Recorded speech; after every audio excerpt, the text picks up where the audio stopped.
The sandy cat. The sandy cat sat by the kitchen fire. Yesterday it had had no supper. This morning everyone had forgotten it. All night it had caught no mice. All day as yet it had tasted no milk. A little gray mouse, a saucepan of milk, a few fish or chicken bones, would have satisfied it.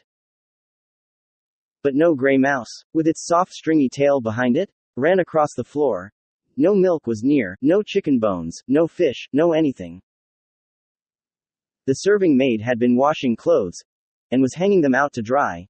The children had loitered on their way to school, and were wondering what the master would say to them. The father had gone to the fair to help a neighbor to choose a horse. The mother sat making a patchwork quilt. No one thought of the sandy cat. It sat by the fire alone and hungry. At last the clothes were all drying. The children had been scolded, and sat learning a lesson for tomorrow. The father came from the fair, and the patchwork quilt was put away. The serving maid put on a white apron, with a frill, and a clean cap. Then taking the sandy cat in her arms, said, "Pussy, shall we go into the garden?" So they went and walked up and down the pathway, till at last they stopped before a rose tree.